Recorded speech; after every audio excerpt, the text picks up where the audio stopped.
The moment Amani's hand touched the cursed tree, the world changed.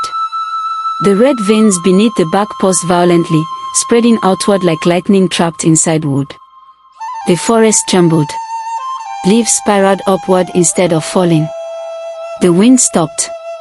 Complete silence. Then the ground beneath Amani cracked slightly, glowing from within. A deep voice echoed, not from above, not from around him, but from inside his mind.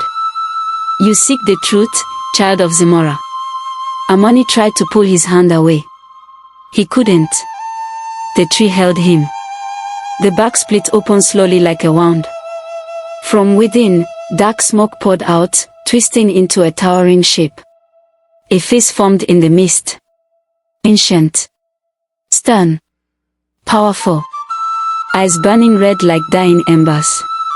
I am Olumide. The sorcerer's voice vibrated through the air. Amani trembled, but he did not collapse.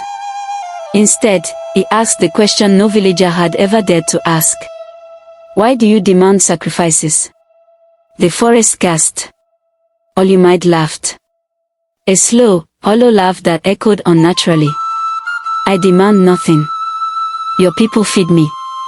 Amani's heartbeat skipped. What do you mean? The spirit's form grew taller. Centuries ago, your ancestors begged me for protection. They feared war. They feared famine. They feared death. Images flashed before Amani's eyes. A burning village. Hungry children. Desperate elders kneeling before a young Olumide. They offered blood in exchange for prosperity. Amani staggered backward. That's not true. The elders said you cursed us. Olumide's voice darkened. They lied to protect themselves. The mist thickened. Scenes unfolded in the air like moving shadows. Village leaders performing rituals. A chosen child. A silent agreement. Not a curse. A pact. Amani's stomach twisted. The sacrifices were not random. They were chosen. Suddenly Amani remembered the scream from earlier. The missing child. Olumide's glowing eyes narrowed. Tonight's offering still approaches. Amani's blood ran cold. No.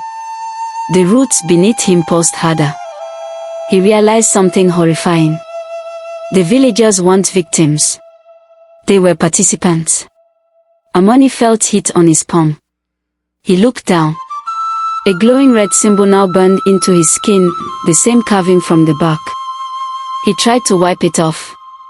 It remained. Olumide whispered. You are marked. Amani froze. Why me? The spirit moved closer. Because you are different. The tree's hollow brightened. Amani saw visions. The next full moon. The villagers gathering secretly. Whispers. Fear. And then, his own face. Chosen. Amani stepped back violently. No. That's not possible. Olumide's voice softened. You touched the tree willingly. The pact requires balance. The ghostly figure swirling around him suddenly moved closer. They were not attacking. They were pleading. One spirit, barely visible, looked like a young girl. She whispered. Break it, break the pact. Amani's fear shifted. To anger. Olumide showed him everything. Hidden meetings. Offerings disguised as disappearances. Elders justifying it as necessary. The prosperity of Zimora was not luck. It was purchased. With lives. Amani's eyes filled with tears. They sacrificed us to save themselves. Amani's voice steadied. If you made the pact, can it be broken? Olumide's form flickered. For the first time, uncertainty. Only if the marked one rejects it.